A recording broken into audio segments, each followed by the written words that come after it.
ரெட்டை இலக்கம் அதிலே கொடுத்துட்டாங்க. அப்போ 1, 1 கண்டிப்பா வந்துடணும். இந்த 2யும் கூட்டுங்க. 2 வந்துருச்சா? ஸோ அது போக புள்ளி. இந்த 2னா 19ன்னு ஞாபகம் வச்சுக்கணும். ஸோ 20 இருக்கு இல்லையா? அந்த 20ல ஒரு 1 குறைச்சீங்கன்னா 19 வந்துரும். ஸோ அப்போ 11.19 அப்படிங்கிற பெர்சன்டேஜ்ல வந்து என்னன்னு கேட்டீங்கன்னா, ஸோ இந்திய தமிழகத்தினுடைய பொருளாதாரம் அப்படிங்கிறது கூடியிருக்கு.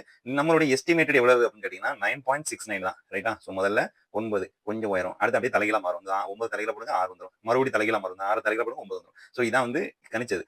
இந்தியாவுடைய உலக பொருளாதாரத்துல இந்தியாவுடைய பங்களிப்பு 18%. 18 வயசு இளைஞர்கள் இந்தியாவில் அதிகமா இருக்கிறதுனால நாங்க அதிகமா கொடுக்கோம் தான். ஸோ அமெரிக்காவை பொறுத்த வரைக்கும் 11% தான். நீங்க ட்ரம்பே பார்த்திருப்பீங்க. ரொம்ப வயசானவரா இருப்பாரு. 11% குடிங்க. வெல்கம் டு சிவிக்ஸம் அகாடமி. ஆகஸ்ட் 7க்கான கரண்ட் அஃபேர்ஸை ஷார்ட்கட்ஸா பார்த்துடலாம். அதுக்கு முன்னாடி நம்ம சேனலுக்கு புதுசா இருந்தீங்கன்னா சப்ஸ்கிரைப் பண்ணிக்கோங்க. ஸோ இந்தியாவுக்கு ஆல்ரெடி 25% வந்து டேரிஃப் போட்டிருந்தாங்க. இப்போ அது மறுபடியும் 50% உயர்த்தப்பட்டதாக வந்து என்னன்னா ட்ரம்ப் சொல்லியிருக்காப்ல. ஸோ இதில் என்ன சொல்லியிருக்காங்க அப்படின்னா, நாங்கள் ரஷ்யாட்ட இருந்து இந்தியாவை என்ன வாங்காதீங்க அப்படின்னு சொல்லிக்கிட்டு இருக்கோம். ஆனால் அவங்க அதையும் பொருட்படுத்தாமல் மறுபடியும் வாங்கிக்கிட்டே இருக்காங்க. அப்போ எங்க பேச்சுக்கு என்ன மரியாதை அப்படிங்கிறதுனால நாங்க 50% இந்த வரியை கூட்ட போறோம். மேலும் இன்னும் கணிசமா உயர்த்துவோம் அப்படின்னு சொல்லி ஒரு பிரச்சனையை வந்து கிளப்பிட்டு இருக்காரு. ஸோ இதுக்கு சீனாவும் வந்து என்னது ரஷ்யாட்ட இருந்து அளவுக்கு அதிகமான எண்ணெய் தான் வாங்கிட்டு இருக்காங்க. ஸோ ஆனா அந்த நாட்டின் மீதான வரி விதிப்பு வந்து அவங்க அதிகமாக்கல. அது ஏன் அப்படின்னா அவங்களுடைய ராணுவ பாதுகாப்புக்கு தேவையான காலியம் அப்படிங்கிற ஒரு இதை வந்து யார்கிட்ட இருந்தா இம்போர்ட் பண்றாங்களாம், சீனாட்ட இருந்தா வாங்குறாங்களாம். அதனால சீனாவுக்கு இந்த வரி விதிப்பு அப்படிங்கிறது ரொம்ப இல்லை அப்படின்னு சொல்லியிருக்காங்க. ஸோ இதை வந்து யாரு சொல்லியிருக்கா அப்படின்னா நிக்கி ஹோலி. ரைட்டா? ஸோ நிக்கி ஹோலி அப்படின்னா ரெண்டு வரும் ஈக்குவலா பயன்படாதான். நிக்கி ஹோல் ஈக்குவல். அப்போ நிக்கி ஹோலி தான் ஈக்குவலா பயன்படுத்துங்க. ஸோ சீனாவுக்கு மட்டும் ஏன் போடாம இந்தியாவுக்கு மட்டும் போடுறீங்க அப்படின்னு சொல்லி ஒரு கேள்வியை வந்து எழுப்பியிருக்காங்க. ஸோ இது எங்க போய் நிக்க போகுது அப்படின்னு தெரியல. ஸோ நெக்ஸ்ட் பாருங்க, அரசு திட்டங்களில் முதல்வர் படம் பயன்படுத்த தடை இல்லை அப்படின்னு சொல்லி உச்சநீதிமன்றம் வந்து என்னன்னா கொடுத்துருக்காங்க. ஸோ அது போக அதிமுகவை சேர்ந்த எம்பியான வி சண்முகம் சி.வி. சண்முகம் அவர்களுக்கு 10 லட்சம் ரூபாய் வந்து என்னன்னா ஃபைனும் போட்டிருக்கதாக தகவல் வந்து வெளியாயிருக்கு. சரியா? ஸோ நெக்ஸ்ட் பாருங்க, இரட்டை இலக்கத்தில் பொருளாதார வளர்ச்சி. ஸோ ரெட்டை இலக்கம் அதிலே கொடுத்துட்டாங்க. அப்போ 1, 1 கண்டிப்பா வந்துடணும். இந்த 2யும் கூட்டுங்க. 2 வந்துருச்சா? ஸோ அது போக புள்ளி. இந்த 2னா 19ன்னு ஞாபகம் வச்சுக்கணும்.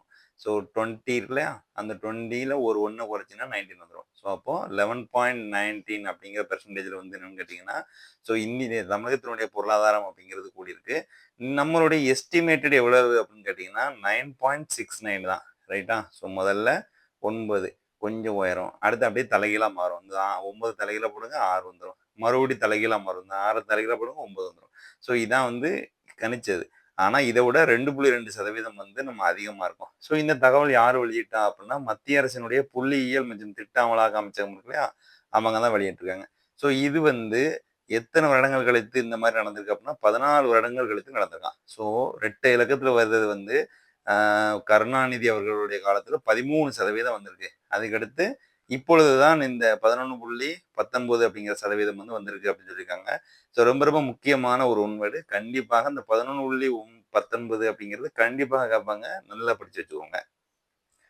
ஸோ சீனா ஜப்பானுக்கு பயணம். அதாவது 2018க்கு அப்புறம் முதலா இப்பதான் சீனாவுக்கு போறாங்க. கல்வான் பள்ளத்தாக்குல பிரச்சனை வந்துச்சு. ஸோ இப்போ சீனா அமெரிக்கா கூடயும் பிரச்சனை இருக்கிறதுனால சீனாவுக்கு சுற்றுப்பயணம் நம்மளுடைய பாரத பிரதமர் அவர்கள் செல்ல போறாங்க. ஸோ நெக்ஸ்ட் பாருங்க, சிபிஎஸ்சி. ஸோ சிபிஎஸ்சினாலே முக்காவாசி பேர் கஷ்டம்னு சொல்லுவாங்க. அவங்களுக்கு முக்காவாசி அட்டண்டன்ஸ்ங்கிறது இருக்கணும் அப்படின்னு சொல்லியிருக்காங்க. 75% வந்து என்னது இருக்கணும், வருகை இருந்தால் மட்டும்தான் 10th 12th பப்ளிக் எக்ஸாம் எழுத முடியும் அப்படின்னு சொல்லியிருக்காங்க. ஸோ அடுத்து மேற்கே தட்டு. ஐயா, காவிரி நீர் தான் எங்க கொடுக்க மாட்டேங்குங்க, நாங்கள் ஒரு மேற்க அணையை கட்டிக்கிட்டதுமே அப்படின்னு கர்நாடகாக்காரங்க ஒரு பிரச்சனை பண்ணியிருக்காங்க. அதில் 2018 என்ன சொல்லியிருக்காங்க, ஸோ நீ கட்டியா, கட்டு 8 இந்த 2 ஷார்ட்கட் வச்சுக்கோங்க. ஸோ கட்டியா நீனு அப்படின்னு சொல்லி மத்திய காவிரி நீர் வாரியம் இருக்கு இல்லையா, அவங்க வந்து என்ன செஞ்சிட்டாங்க, ஸோ உங்களோட செயல் திட்டம் என்ன அப்படின்னு அறிக்கை கொடுங்க அப்படின்னு கேட்டாங்க 2018. நம்ம தமிழ்நாடு அரசு சும்மா இருக்குமா, விவசாயிகளுக்கு ரொம்ப பாதிப்பு வருமேன்ட்டு ஒரு கேஸை போட்டு விட்டாங்க. அந்த கேஸை நீங்க சீக்கிரமா விசாரிங்க அப்படின்னு சொல்லி இப்போது ஒரு முறையீடு செஞ்சிருக்காங்களாம். சரியா? ஸோ இதுல தெரிய வேண்டிய விஷயம் என்னன்னு கேட்டீங்கன்னா 2018 கட்டு 8 அதனையா வச்சுக்கணும். அதுக்கப்புறம் இந்த 2007 காவிரி நதிநீர் தீர்ப்பாயம் அப்படிங்கிறது ஒரு ஃபைனலா ஒரு டிசிஷன் கொடுத்தாங்க. நாங்க வந்து என்ன வருஷம் வருஷம் இவ்வளோ கொடுக்கணும் அப்படின்னு சொல்லுவோம், நீங்க அதுக்கு ஒத்துக்கிடணும் அப்படின்ட்டு. ஸோ அந்த டெசிஷன் படி தான் இன்னைய வரைக்கும் போய்கிட்டு இருக்கு அப்படின்னு வச்சுக்கோங்க. சரியா? ஸோ நெக்ஸ்ட் பாருங்க, உச்சநீதிமன்றம். அதாவது நம்ம பீகார்ல 2003 2003க்கு அப்புறமே என்ன நடந்துட்டு இருக்கு? 2003க்கு அப்புறம் 22 வருடங்கள் கழித்து இப்போ தீவிர சிறப்பு வாக்காளர் பட்டியல் அதுல 65,00,000 வாக்காளர்களா என்ன செஞ்சுட்டாங்க? பெயர் நீக்கம் செஞ்சிருக்காங்க. அவங்களுடைய பெயர எனக்கு உச்சநீதிமன்றம் கேட்டிருக்கு. இந்த தகவல் எல்லாமே தெரிஞ்ச விஷயம் தான். ஸோ இதுல மெயினா நம்ம பார்க்க வேண்டியது என்னன்னு கேட்டீங்கன்னா, அந்த விவகாரத்த நீங்க பேசுங்க அப்படின்னு சொல்லுதாங்க. ஆனா அதுக்கு ஸோ பேரவையினுடைய கிரண் ரிஷி அப்படிங்கிறவங்க என்ன சொல்றாங்க அப்படின்னா, 1988ல இதுக்கு முன்னாடி இருந்த தலைவர் வந்து பல்ராம் ஜாக்கார் அப்படிங்கிறவரு. ரைட்டா? ஸோ பல பேர வந்து ஜோக்கர்ன்னு திட்டு திட்டுன்னு திட்டுவாரு. அதான் 88 திட்டு திட்டுன்னு திட்டுவாரு. பல பேர ஜோக்கர்ன்னு. அவர் என்ன சொல்லியிருக்காரு அப்படின்னா, ஸோ இந்த தேர்தல் ஆணையம் குறித்த செயல்பாடுகள, இல்ல அதனோட முடிவுகள நாடாளுமன்றத்தில நம்ம விவாதிக்கக் கூடாது. அப்படி விவாதித்தோம்னா, அரசியலமைப்பு இருக்கு இல்லையா? அந்த அரசியலமைப்புக்கு அர்த்தம் இல்லாம போயிரும் அப்படின்னு சொல்லியிருக்காங்க. ஸோ அத குறிக்கோளா காட்டியிருக்காங்க. ஸோ இதுல உங்களுக்கு கேட்கப்படக்கூடியது என்ன கேட்பாங்க அப்படின்னா, ஸோ 1988ஆம் ஆண்டு அரசியலமைப்பு சட்டங்கள்லாம் சுட்டி காமிச்சு சொன்னாங்க இல்லையா? அது மட்டும் தான் கேட்கறதுக்கான வாய்ப்புகள் இருக்குது. ஸோ நெக்ஸ்ட் பாருங்க, நாடாளுமன்றத்தில அமளிக்கிடையே 2 மசோதாக்கள். ஸோ 2மே என்னது? கப்பல் போக்குவரத்து பத்தி தான். ஸோ முதல் மக்களவையில ஸோ 2மே ஒவ்வொரு அவையில போட்டிருக்காங்க. மக்களவையில வணிக கப்பல் போக்குவரத்து சட்ட மசோதா. ஸோ மக்கள் தானே வணிகம் செய்வாங்க. நல்லா புரிஞ்சுக்கோங்க. மக்கள் இல்லன்னா வணிகம் கிடையாது அப்படிங்கிறத தெரிஞ்சுக்கோங்க. அப்போ மக்களவையில வணிகம் அப்படிங்கிறது சட்ட மசோதா போட்டிருக்காங்க அப்படின்னு நினச்சுக்கணும். வணிகம் நாளாதிக்கம் போய் செய்வாங்க. அதனால 2024ல இந்த மசோதா வந்து டேட் குடுத்துருக்காங்க. அதுபோக கடல் வழி சரக்கு. ஸோ சரக்கு அப்படின்னு வந்துட்டாலே இப்போ சரக்கு குடிச்சிட்டு என்ன செய்வாங்க, பொண்டாட்டிக்கு 5 இருப்பாங்க. அதான் 2025 அப்படின்னு வச்சுக்கோங்க. ஸோ இதுக்கு அடுத்து மெயினா நமக்கு தெரிய வேண்டியது, இந்த சட்டங்கள் எத்தன வருடங்களுக்கு பின்னாடி, அதாவது 1958ல தான் என்ன செஞ்சிருக்காங்க, ஒரு சட்டம் போட்டிருக்காங்க. எதுக்கு அப்படின்னா, கடல் வழி வணிகத்துக்கு.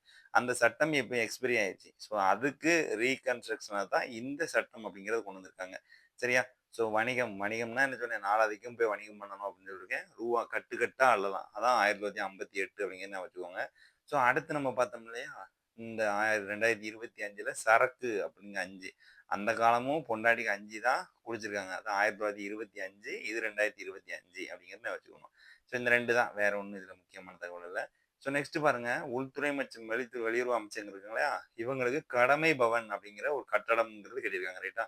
ஸோ கடமை 6 மனமே 6 அப்படின்னு சொல்லி ஒரு பாட்டு கொடுத்துருக்கோம். இதுல வந்து 7 ஃப்ளோர் இருக்கு. அதான் கடமை அப்படின்னு வச்சுக்கோங்க. சரியா? ஸோ இது எந்த திட்டத்தின் கீழ் கட்டுதாங்க? இது ரொம்ப ரொம்ப முக்கியமானது. சென்ட்ரல் விஸ்டா மறுமேம்பாட்டு திட்டம். சென்ட்ரல் விஸ்டா மறுமேம்பாட்டு திட்டத்தின் கீழ டெல்லியில வந்து கட்டியிருக்காங்க. ஸோ இது போக ஏகப்பட்ட பில்டிங் வந்து என்னன்னா கட்டிட்டு இருக்காங்க. அது ஒவ்வொன்னா வந்து என்ன செய்வாங்க, கட்டி சம்மந்தப்பட்ட டிபார்ட்மெண்ட்ல வந்து குடுப்போம். ஸோ இந்த கடமை பவன் அப்படிங்கிறதுக்கு ஹிந்தியில என்ன மீனிங் அப்படின்னா, கர்தவிய பவன். ரைட்டா? ஸோ கடமை பவன், கர்தவிய பவன். கா 2 நீங்க வச்சுக்கோங்க. ஸோ நெக்ஸ்ட் பாருங்க.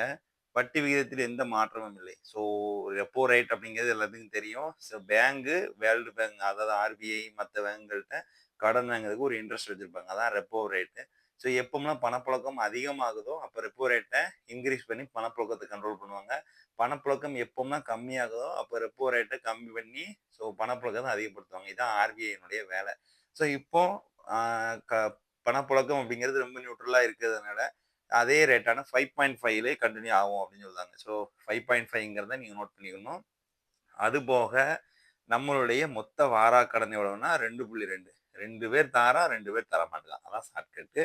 ஸோ அடுத்து நிகர வாரா கடன் பார்த்துட்டீங்கன்னா 0.5 to 0.6 2யும் கூட்டுங்க 1.1 வந்துரும். ஸோ அப்போ மேல பாருங்க 2.2 கீழ 1.1 இந்த 2யும் நீங்க லிங்க் வச்சுக்கிட்டீங்கனாலே போதும். அதுபோக இப்போ ட்ரம்ப் அவர்கள் டேரிஃப் போட்டிருக்காங்க இல்லையா? அதுக்கு தன்னுடைய கருத்தை சொல்லியிருக்காரு. என்ன? ஸோ அதுக்கு முன்னாடி ஆர்பிஐனுடைய ஆளுநர் அப்படிங்கிறது யாருன்னு கேட்டீங்கன்னா, ஸோ சஞ்சய் மல்கோத்ரா. நமக்கு தெரியும். ஸோ யாரு? சஞ்சய் அப்படிங்கிறவரு என்ன படம் கஜினி படத்துல இருந்தாருன்னா, ஸோ அந்த சஞ்சய் தான் இப்போ என்னவா இருக்காரு? ஆர்பிஐ கவர்னரா இருக்காருன்னு ஞாபகம் வச்சுக்கோங்க. சஞ்சய் மல்கோத்ரா. இந்தியாவினுடைய உலக பொருளாதாரத்துல இந்தியாவுடைய பங்களிப்பு 18%. 18 வயசு இளைஞர்கள் இந்தியாவுல அதிகமா இருக்கிறதுனால நாங்க அதிகமா குடுக்கோம் அவ்வளவுதான். ஸோ அமெரிக்காவுல பொறுத்தவரைக்கும் 11% தான். நீங்க ட்ரம்பே பார்த்திருப்பீங்க. ரொம்ப வயசானவரா இருப்பாரு. 11% தான் குடிக்கீங்க. ஸோ ஐஎம்எஃப் அப்படின்னு அழைக்கப்படக்கூடிய இந்தியன் இன்டர்நேஷனல் மானிட்டரி அப்படிங்கிற அமைப்பு வந்து என்ன செஞ்சாங்க, ஒரு கால்குலேஷன் பண்ணாங்க. அவங்க இந்தியாவுடைய பொருளாதாரம் 2025ல 3% தான் இருக்கும் அப்படின்னு சொன்னாங்க. ஆனா நம்ம எவ்வளவு இருக்கோம்? 6.5%ல போய்கிட்டு இருக்கோம். இந்த நிலையில நமக்கு வந்து எந்த பிரச்சனையும் இல்ல அப்படின்னு ஆளுநர் அவர்கள் சொல்லியிருக்காங்க. ஐசிஐசிஐ தரவரிசையில முகமது சிராஜ் இதுவரை இல்லாத முன்னேற்றம். ஸோ நமக்கு இப்ப தெரியும். ஸோ என்னது? ஒரு டெஸ்ட் சீரிஸ் நடந்தது. அந்த டெஸ்ட் சீரிஸ் ஸோ டிராவ் ஆனது. 2க்கு 2 அப்படிங்கிற லெவல்ல டிராவ் ஆனுச்சு. ஸோ அதுல வந்து சிராஜ் அப்படிங்கிற நல்லா விக்கெட் எடுத்தாங்க. ஸோ மொத்தமா 22 விக்கெட்டுகள வந்து கைப்பற்றினாங்க. அதன் காரணமாக 23 விக்கெட்டுகள். அதுலருந்து இவருக்கு 15வது இடத்துக்கு வந்திருக்காரு. ஸோ 2யும் 3யும் கூட்டுங்க 5 வந்துருச்சா? அவ்வளோதான். அப்போ 15வது இடத்துக்கு இவரு முன்னேறியிருக்காருன்னு வச்சுக்கோங்க. ஸோ இதுக்கு முன்னாடி எத்தனாவது இடத்துல இருந்தாரு? 27வது இடத்துல இருந்திருக்காரு. ஒரு 12 இடங்கள் முன்னேறி இருக்காரு அப்படிங்கிறத நான் வச்சுக்கணும். சரியா? 12 இடங்கள் முன்னேறி 27வது இடத்துல இருக்காரு. அது போக பேட்டிங்ல ஸோ இந்த பவுலிங்ல நம்பர் 1 யாருன்னா பும்ரா தான். ஸோ ஜஸ்பிரீத் பும்ரா தான் நம்பர் 1ல இருக்காரு. ஸோ நம்பர் 15ல யார் இருக்கா? சிராஜ் இருக்காரு அப்படின்னு வச்சுக்கணும். பேட்டிங்கை பொறுத்த வரைக்கும் அவர் தான் தனி ரூட். என் ரூட் தனி ரூட்டுங்கிற மாதிரி ஜோ ரூட் அப்படிங்கிறவர் தான் நம்பர் 1ல இருக்காரு. ஸோ ஹிரோஷிமா நாகசாகி அப்படிங்கிறது நம்ம எல்லாத்துக்கும் தெரியும். ஆகஸ்ட் 6ஆம் தேதி யாருமே எதிர்பார்க்காத நேரம் அமெரிக்கா ஒரு குண்டு போட்டது. அதான் ஆகஸ்ட் 6ஆம் தேதி ரொம்ப கஷ்டமா இருந்துச்சு. ஸோ அதனுடைய 80வது நினைவு தினமா இதை கொண்டாடுறாங்க. காலையில 8:15க்கு வந்து இந்த குண்டை வந்து போட்டிருக்காங்க. ஸோ அதுல மீதி இருக்கவங்க என்னோட ஆயுள் காலம் வந்து 86 வயசு ஆவரேஜ்ங்கிற லெவல்ல இருந்திருக்கு. ஸோ அதுல கிட்டத்தட்ட 1,50,000 பேர் வந்து உயிரிழந்திருக்காங்க. 3 நாளுக்கு அப்புறம் நாகாசாகில போட்டாங்க. அதுக்கப்புறம் ஆகஸ்ட் 15 நம்ம சுதந்திர தின விழா இருக்குல்ல, அன்னைக்கு சரணடைஞ்சிட்டாங்க அப்படிங்கிறதான் இங்க குடுத்துருக்காங்க. சரியா? ஸோ இதோட இந்த கரண்ட் அஃபேர்ஸ்ங்கிறது ஓவர் ஆகுது. நெக்ஸ்ட் கரண்ட் அஃபேர்ஸ நாளைக்கு பார்க்கலாம். நன்றி, வணக்கம்.